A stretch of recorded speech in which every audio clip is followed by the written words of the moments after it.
Queria que você falasse da importância da classificação no primeiro do grupo, né, direto para as oitavas de final da Sul-Americana, do planejamento até agora. Você rodou bastante o elenco, hoje você usou praticamente força máxima. E se o jogo, pelo menos, pareceu fácil para quem assistiu. Eu queria que você falasse sobre isso. Boa noite a todos. Eu acho que o mais importante de tudo foi a nossa classificação. Esse era o nosso objetivo, de passarmos para a próxima fase em primeiro lugar. Senão nós teríamos mais 2 jogos e o desgaste já é grande. Começamos bem, tivemos um primeiro tempo muito bom, dominamos praticamente o nosso adversário, conseguimos fazer os 2 gols. E sofremos um pouquinho no segundo porque tiramos o pé do acelerador, coisa que eu não gostei. Eu falei com os jogadores no vestiário que isso não pode acontecer, porque um jogo desse é muito perigoso. Se a gente toma um gol aí, ia tomar um sufoco e tudo poderia acontecer. Então nós tivemos a oportunidade de ampliarmos o placar, não fizemos isso. O adversário começou a gostar do jogo, começou a nos dominar. Ainda bem que nós não sofremos o gol, como já falei, porque senão a coisa ia ficar feia para a gente. Então, gostei do primeiro tempo, não gostei do segundo tempo, já conversei com eles. E agora é pensar no futuro. Colocamos hoje, mais uma vez, a força máxima, até porque a gente precisava do resultado. E domingo nós já temos mais uma decisão, né? Em termos de Campeonato Brasileiro. Nosso adversário jogou ontem, jogamos hoje, um dia menos para nos recuperar, mas faz parte, né, do calendário brasileiro. Eu acho que, como falei, o mais importante de tudo hoje foi a nossa classificação em primeiro lugar. Renato, boa noite. Pedro Henrique Carvalho, da Band News FM. Queria fazer 2 perguntas. A primeira é, em alguns momentos, eu percebi que a torcida do Fluminense estava muito ansiosa quando a bola chegava nos pés do Everaldo. A gente podia ver uma ansiedade da torcida em ver uma jogada um pouco melhor do pé do atacante. A gente sabe quando não saem os gols, existe uma pressão, você, melhor do que ninguém sabe, falar sobre isso. Queria que você falasse um pouco sobre essa situação e sobre no final do jogo, a torcida do Fluminense falou muito, né, falando já sobre o Super Mundial e tal, mas eu não queria falar um pouco disso. Queria que você destacasse o que te chamou a atenção hoje no meio-campo do Fluminense, porque a gente viu muita triangulação. Se você acha que esse tipo de jogo pode ser favorável no Super Mundial ou não. Obrigado. Eu acho que as triangulações elas são importantes em todos os jogos, não só no Mundial. Então, são jogadores inteligentes, jogadores que se movimentam bastante, que eu peço para eles. E o Ganso é um jogador muito inteligente, que ele abre espaços para ele, abre espaços para os companheiros. Então, quanto ao Everaldo, nós temos 2 atacantes de área, que é o Cano e o Everaldo. O Cano está machucado, a gente tem jogado com o Everaldo. O Everaldo, muitas vezes, ele não aparece para a torcida, mas ele aparece para o time. Ele tem feito, taticamente, boas partidas. E é difícil, é muito difícil um jogador entrar em campo sendo cobrado sempre pela torcida. No momento que ele acerta a jogada é uma coisa normal, no momento que ele erra é vaiado. A gente tem pedido para o torcedor não vaiar os jogadores. Acontece, mas eu acho que o mais importante de tudo é a confiança que eu passo para ele. Ele tem a confiança dos companheiros, como eu falei. Às vezes ele não aparece muito para o torcedor, mas ele aparece bem para a equipe, e é isso que é importante. Boa noite, Renato. Wilson Forte, da Central Fluminense. O Fluminense foi o único clube brasileiro a se classificar em primeiro na Sul-Americana. Isso, acho que naturalmente vai trazer um favoritismo para o Fluminense na próxima fase. Queria saber como você encara esse favoritismo que o Fluminense vai passar a ser considerado agora.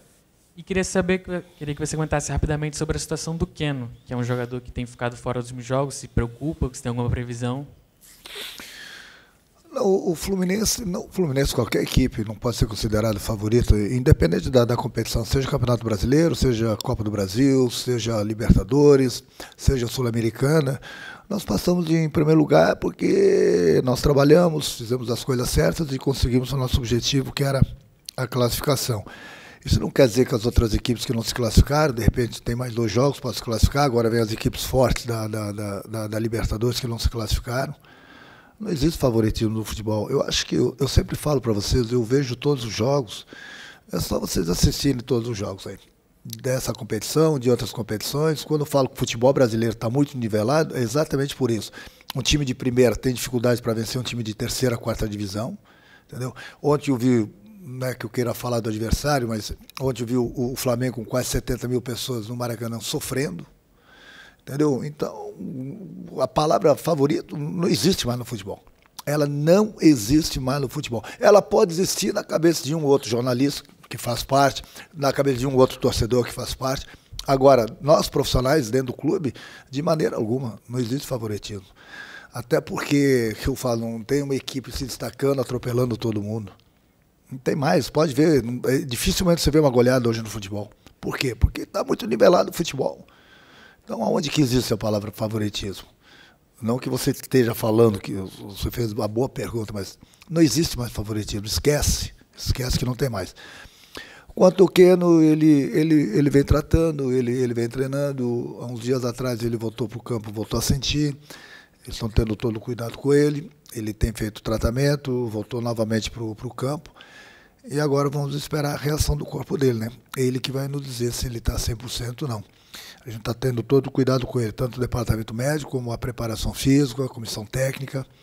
É ele que vai nos dar a resposta agora. Renato, boa noite. Leandro Quintela, Resenha Tricolor 1902 e Portal Netflu. Parabéns pela classificação, mas me permite sair um pouco da partida de hoje, pois considerando que estamos a 17 dias da estreia do Mundial e que este é o último jogo do Fluminense no Brasil antes da competição, vocês já estão pensando em alguma estratégia diferenciada para o confronto com o Borussia? Ou alguma escalação diferente, tendo em vista que este é um confronto diferente de qualquer realidade que a gente possa viver no futebol brasileiro, havendo uma clara disparidade competitiva entre as duas equipes? Obrigado. Olha, essa tua pergunta, eu poderia responder ela de várias formas. Mas eu queria que você me fizesse essa pergunta domingo, depois do jogo contra o Internacional. Com todo o respeito. O que eu tenho em mente, em termos de equipe, de mudança, não, é para o jogo de domingo. Você está me perguntando uma coisa que vai acontecer daqui mais de 2 semanas. A tua pergunta é boa, é lógico, é normal, mas eu, como treinador, eu sou pago para pensar. Então eu tenho que pensar no jogo de domingo, que é Campeonato Brasileiro.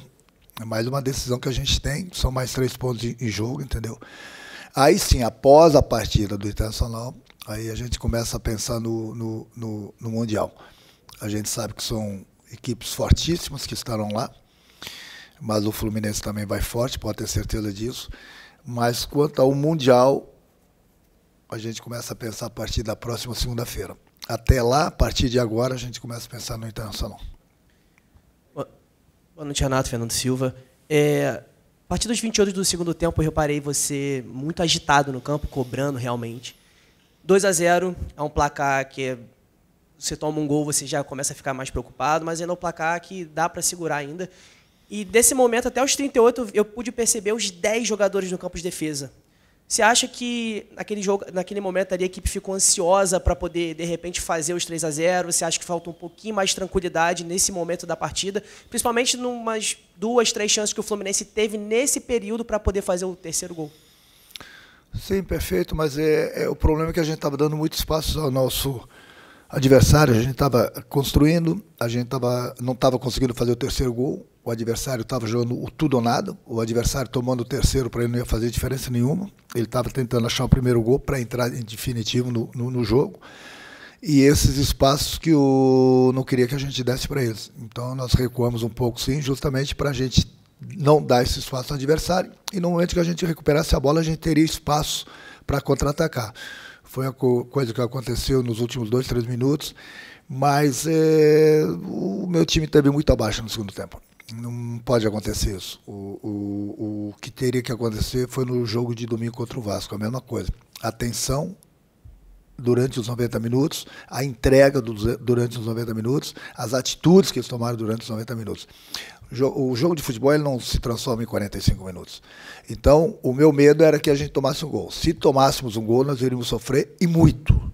Se é que nós não iríamos tomar o segundo gol. E aí nós perderíamos praticamente o primeiro lugar. Então, no momento que a coisa não está dando de um jeito, tem que dar do outro. Eu acho que nós caímos muito no segundo tempo. Os jogadores que entraram não deram a resposta que eu queria também. Não todos, mas alguns. Então, a gente põe na conta, a gente pega esse segundo tempo como exemplo, que não pode mais acontecer o que aconteceu, e eu pego o exemplo do primeiro tempo e o jogo contra o Vasco. É essa a entrega que tem que ser. Não pode ter uma entrega de 45 minutos somente. Então, muitas vezes se perde uma classificação, mesmo em casa, porque dá aquela relaxada, acha que o jogo já acabou, e o futebol está aí, ele te dá muitos exemplos. O futebol acaba quando o juiz apita. Enquanto o juiz não apitar, tudo pode acontecer durante uma partida de futebol. Renato, boa noite. Eduardo Alves, Vável Brasil. Eu queria falar um pouco sobre o Martinelli com você. Para além do gol hoje, na minha opinião, fez um bom desempenho na primeira etapa. E sobre esse gol, o segundo dele na temporada. O primeiro foi justamente na sua reestreia pelo Fluminense contra o Bragantino. Mais uma vez, então, ele sendo decisivo aí para o seu trabalho também ter bons frutos. Eu queria que você falasse da sua convivência com ele. É um jogador que na última temporada, em alguns momentos, foi muito criticado pela torcida, até alvo de vaias. Então, essa volta por cima que ele tem dado, principalmente, claro, sob o seu comando, por favor. Acho que tudo é confiança, né? Essa confiança eu passo muito para o jogador, não só para o Martinelli. Procuro dar liberdade para ele, procuro orientá-lo, procuro colocá-lo durante a semana da maneira tática que eu gosto que ele jogue e dou essa liberdade para ele chegar na área porque ele tem essa qualidade, como o próprio Hércules que fez o gol lá contra o Juventude. Então eles estão entendendo direitinho o nosso trabalho, é um garoto de Xerém, um garoto criado em casa, que tem um potencial muito grande, tem nos ajudado bastante. Então, é aquilo que eu falei, é fundamental sempre a conversa que o treinador tem com o jogador. Uma hora de dificuldades, é aí que entra o treinador, a experiência, passa essa tranquilidade para ele, passa essa confiança. Sob o meu comando, eu notei que subiu bastante de produção, sim, não só pelos gols, mas é um jogador que tem toda a confiança, não só minha, mas da comissão técnica e dos próprios companheiros. Boa noite, Renato, tudo bem? Parabéns pela vitória, parabéns pela classificação. Marcos Eduardo, do canal Gato Mestre. Eu queria que você fizesse a sua análise desse tempo de trabalho que você tem no Fluminense. O Fluminense está em quinto no Campeonato Brasileiro, se classificou na Copa do Brasil e na Copa Sul-Americana também primeiro, cumpriu o seu objetivo. E uma outra pergunta que eu queria te fazer, se você já teve algum diagnóstico de alguma coisa assim, de alguma carência do elenco, se o time precisa de reforços para a sequência da temporada, se você está vendo isso com a cúpula do futebol tricolor. Obrigado. Eu converso bastante com o presidente, o nosso grupo ele é muito bom. Sempre falo para ele que, independente da posição, se o clube puder me dar mais um jogador para que a gente possa reforçar ainda mais o nosso grupo, até porque nós estamos em 3 competições, a gente precisa de um grupo grande, um grupo bom. Entendeu? Esse jogador sempre será bem-vindo. Estou satisfeito com o meu grupo? Sim, mas quanto mais se reforçar, melhor. Quanto ao meu aproveitamento, acho que quando eu cheguei o presidente até o Mundial, o presidente me pediu 3 coisas. A classificação na Copa do Brasil, a classificação na Sul-Americana e que nós estivéssemos na parte de cima da tabela do Campeonato Brasileiro. Desculpa, as 3 coisas aconteceram. Boa noite.